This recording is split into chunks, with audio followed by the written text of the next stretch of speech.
Hey guys, welcome to Bridezilla Saturday. We read a lot of Bridezilla stories, but here's a Groomzilla story. This story comes from the Mighty Hacks. So my brother, 38, has always been an asshole, but this is next level, even for him. He's a drinker that's had long stretches of sobriety before falling off the wagon pretty hard. He's been drinking again recently, but during his stag do a couple weeks back, he was completely well behaved. He was drinking most of the day, but was perfectly pleasant and respectable to everyone, and went to bed with no issues. Now on top of all that, he's never been completely trustworthy. Always doing the minimum amount of work he can get by on, and often hooks up with the kind of women that are lonely and are willing to do everything for him. For the last several years, he's been with a very kind lady, who still fits that description. This girl can do it all: painting, decorating, plumbing, fixing cars, anything she sets her mind to. Absolutely the opposite of my brother. She asked him to get married, and after he said yes, she went to work, putting months of time and effort into planning and buying everything to make it perfect, including his own suit and shoes, etc. She was working overtime to make this happen. The night before the wedding, she was up late decorating the venue, while he was at a pub, having a few beers with the father of the bride and his best man.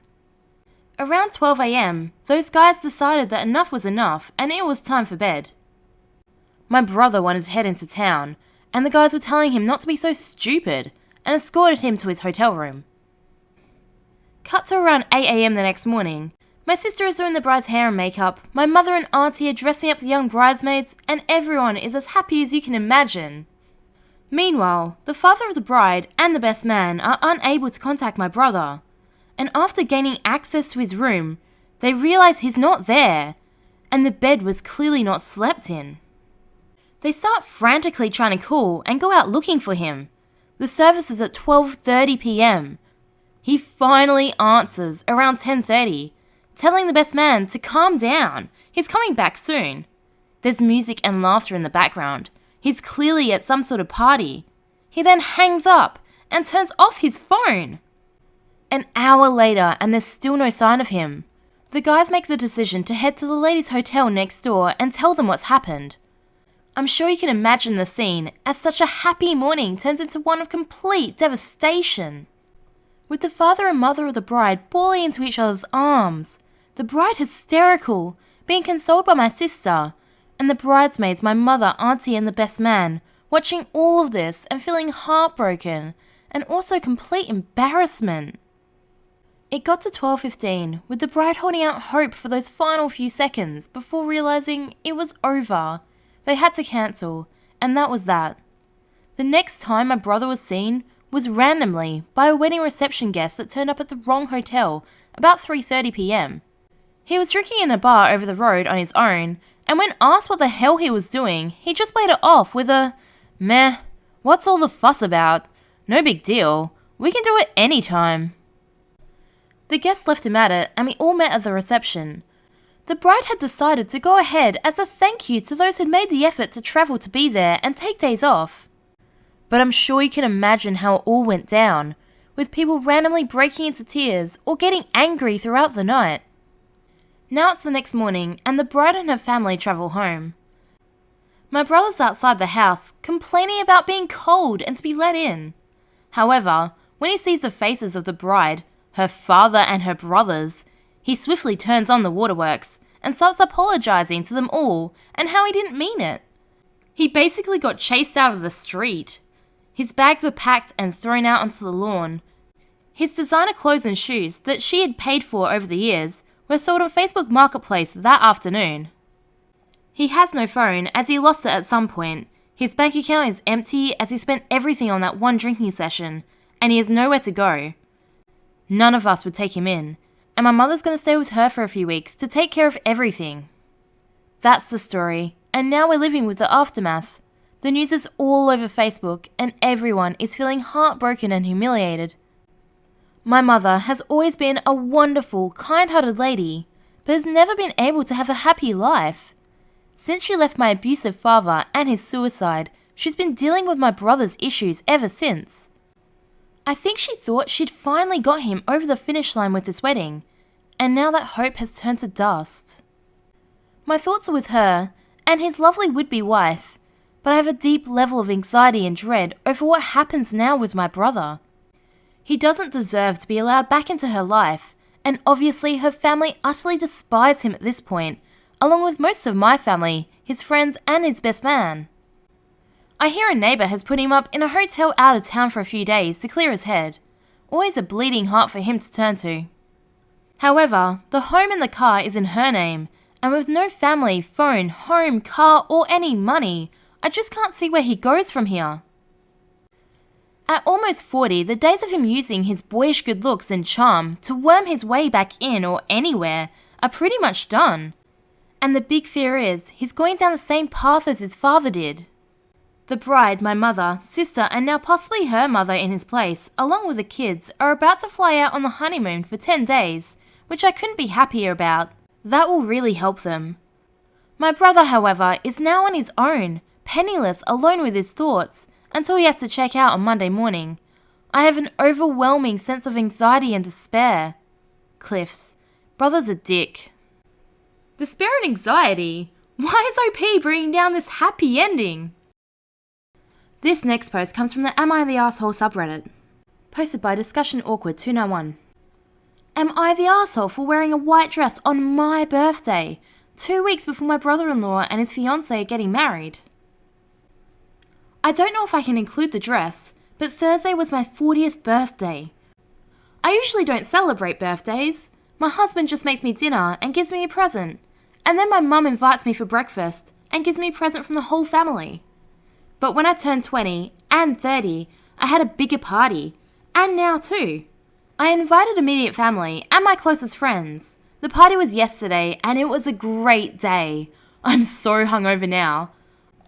I noticed that my brother-in-law, my husband's brother, and his fiancée were a bit standoffish, but my soon-to-be sister-in-law is always standoffish with me, so nothing new. Today my husband woke up to a long text message berating us because I wore a white dress. They're getting married in 2 weeks and I should have known better. To be honest, I swear on my grandmother's grave, I didn't think about any of this. Sister-in-law thinks I always wear inappropriate clothes that draw attention to me, so now she's demanding to see what I'll be wearing at her wedding. I asked if they're asking everyone. No, just me. I said then, I refuse. Now they're saying I'm an asshole for wearing white, and for refusing to show them the dress I'm wearing to the wedding. They're threatening to disinvite my husband and I. My husband is conflicted. I don't know. I think I'd rather my husband go alone than be treated like a child. Am I an arsehole for wearing white to my own party? Opie then shows a picture of the dress she wore to her party and of the one she plans to wear to the wedding. It's gorgeous. I can see why sister-in-law is jealous. Black really is the appropriate colour for her wedding though. Next story posted by =hard 2019. Bride told maid of honour she's not allowed a visible baby bump in her wedding photos.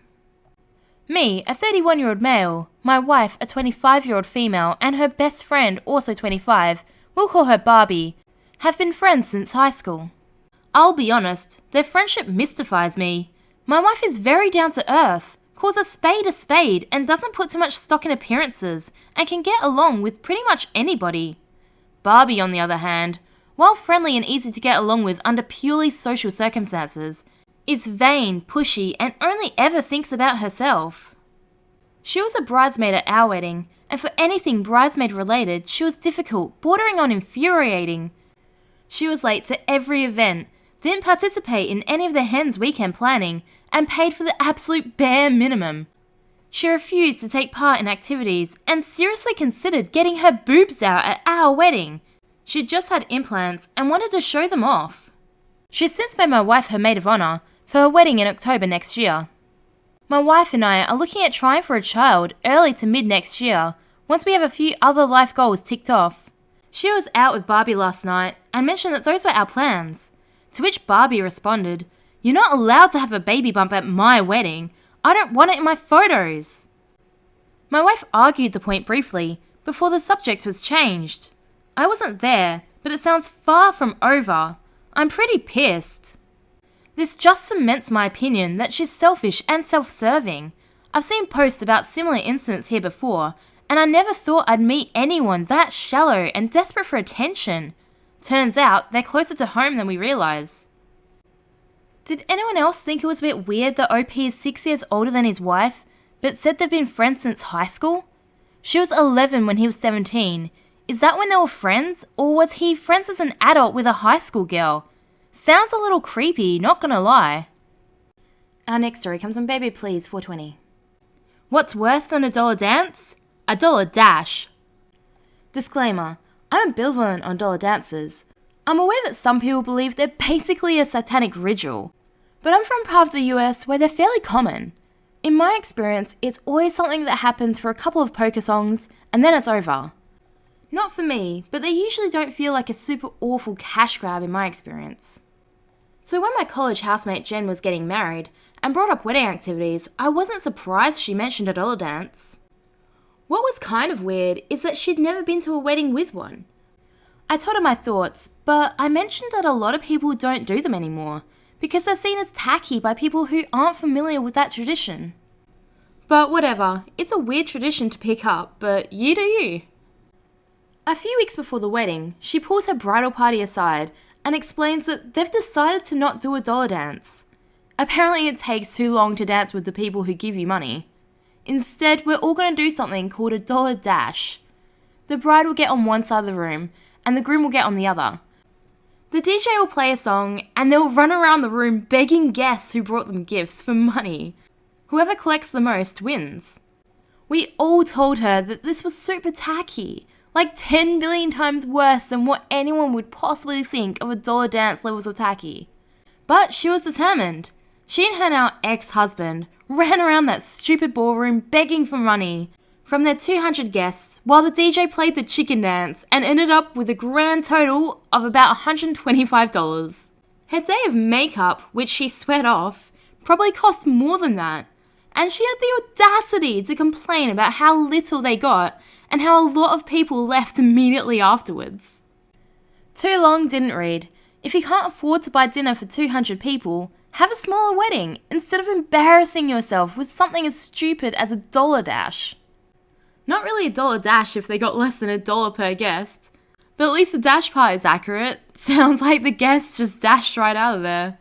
Remember, I post new content every day, so subscribe for more juicy tea.